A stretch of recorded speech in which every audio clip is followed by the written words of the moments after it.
చంద్రబాబుకు తెలంగాణలో ఏ గతి పట్టిందో రేవంత్ రెడ్డికి అంతకంటే అధ్వానమైన గతి తప్పదని మాజీ మంత్రి బీఆర్ఎస్ నేత జగదీష్ రెడ్డి తీవ్ర హెచ్చరికలు చేశారు.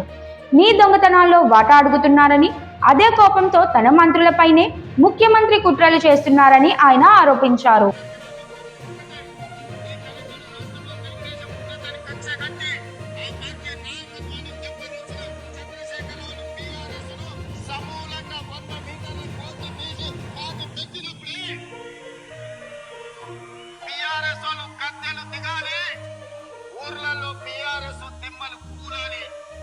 ఓకే కూల్తాయి రేవంత్, కూల్తాయి తొందరలోనే. నీ అధికార కోట కూల్తది. పేర్లు పెట్టకుండా వచ్చిన ఒక కథనం మీదే డీజీపీ ఉరికిరి స్పందించారని, అదే సమయంలో ప్రతిపక్ష నాయకులైన కేటీఆర్, హరీష్ రావు తనపై గాంధీ భవన్ నుంచే ఘోష్ వెబ్సైట్ల ద్వారా ఇష్టం వచ్చినట్లు దుష్ప్రచార రాతలు వచ్చినప్పుడు మాత్రం డీజీపీ ఏం చేశారని ప్రశ్నించారు. ఒకటి వాస్తవం, చంద్రబాబు నాయుడికి తెలంగాణలో ఏ గతి పట్టిందో నీకు అంతకంటే అధ్వానమైన గతి పడుతుంది. చంద్రబాబును పారదోలేదు అంతే తెలంగాణ ప్రజలు, కానీ నిన్ను పాతరేస్తారు, అందులో డౌట్ లేదు. నిన్ను రాజకీయంగా పాతరేస్తారు. తానాడా చెప్పిండు కాలేజీ నీలాంటి దొంగలు వస్తారని ఊహించిండు. ప్రాంతేతరుడు ద్రోహం చేస్తే, దోపిడీ చేస్తే ఆవల దాకా పారదోలమన్నాడు. నీ బాబుని అదే పని చేయాలి. అప్పుడు జరిగిన అన్యాయాలపై ఫిర్యాదులు ఇచ్చినా ఎలాంటి చర్యలు తీసుకోలేదని, అధికారులకు ఒక నీతి, నాయకులకు మరో నీతి ఉంటుందా అని జగదీష్ రెడ్డి నిలదీశారు. చట్టం అందరికీ సమానంగా ఉండాలన్నారు. అధికార పార్టీకి చెందిన వారిపై వచ్చిన వార్తలకు మాత్రం వెంటనే స్పందనలు, నోటీసులు, విచారణలు జరుగుతుంటే ప్రతిపక్షాన్ని లక్ష్యంగా చేసుకొని జరుగుతున్న తప్పుడు ప్రచారాలపై మాత్రం ప్రభుత్వం, పోలీసులు, యంత్రాంగం మౌనంగా ఉండడం. ప్రాంతం వాడే మోసం చేస్తే పాతాళంలోకి పాతరేమన్నాడు.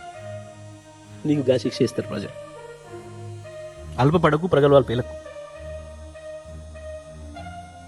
నువ్వు దన్నుకొని నీ దొంగతనాలు, నీ దోపిడిలో భాగస్వామ్యం అడుగుతున్నారని చెప్పి నీ మంత్రులపైన నువ్వు కుట్ర చేసి, అదేదో మీ దోపిడి దొంగల మధ్యన పోటీపడి బయట పెట్టుకొని మీ ఇజ్జత్ మీరు రోడ్ల మీద పెట్టుకొని కేసీఆర్ ఒకటే మాట నీళ్ళ గురించి మాట్లాడిపోయింది వచ్చి.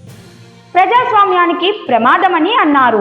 రాష్ట్రంలో మీడియా, పోలీసు వ్యవస్థను పూర్తిగా రాజకీయ ప్రయోజనాలకు వాడుకుంటున్నారని, ఇది ప్రజలు గమనిస్తున్నారని చెప్పారు. ఇలాంటి దౌర్జన్య పాలనకు ప్రజలు తగిన సమయంలో గుణపాఠం చెబుతారని, అధికార దుర్వినియోగం చేసిన ప్రతి ఒక్కరూ తప్పించుకోలేరని జగదీష్ రెడ్డి వ్యాఖ్యానించారు. తెలంగాణ నీళ్ళ గురించి కొట్టాడాల్సిన అక్కర ఉంది మనం అని చెప్పిపోయింది. ఎందుకు ఆగమవుతున్నావు? ఇలా దేని మాట్లాడండి? ఇప్పుడు దిమ్మెలు కూలుతాయి. కూలగొట్ట బిడ్డ, కూలగొట్ట చూద్దాం. దిమ్మెలు కూలగొట్ట. తెలంగాణ డీజీపీ గారు, తెలంగాణ డీజీపీ కావచ్చు, ఖమ్మం సిపి కావచ్చు, నువ్వు మాట్లాడిన వేదిక ఎక్కడి నుంచి అయితే ఈ రాష్ట్ర ముఖ్యమంత్రి రాష్ట్రంలో తెలంగాణ బీఆర్ఎస్ దిమ్మలు కూలగొట్టాలి అని చెప్పి పిలుపునిచ్చిండో తీసుకోవాలి చర్యలు. ఏం తీసుకుంటారో ఈ పోలీస్ అధికారులు చెప్పే నీతులు, మేము చాలా ఇది చేస్తాం, పరిపాలన అది చేస్తామని నువ్వు ఏదైతే చెప్తున్నావో ఈ మధ్యన, తీసుకో చర్యలు.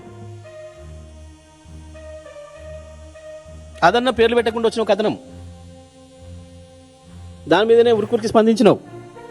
కానీ నీకు అదే ప్రతిపక్ష నాయకుల పైన, కేటీఆర్ పైనో, కేసీఆర్ పైనో, హరీష్ రావు గారి పైనో, నా పైనో, ఇంకా మా మిత్రులు ఇతర పైనో ఇష్టం వచ్చినట్టు నీ ముఖ్యమంత్రి, నీ కాంగ్రెస్ పార్టీ గాంధీ భవన్ నుంచి వచ్చే గోస్ట్ పత్రికలు, గోస్ట్ వెబ్సైట్ల నుంచి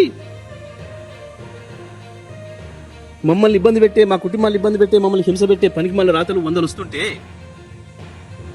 ఏం చేసినావు డీజీపీ? నీకు కంప్లైంట్ పంపిస్తే కూడా ఏం చర్యలు తీసుకున్నావు ఇప్పటి వరకు?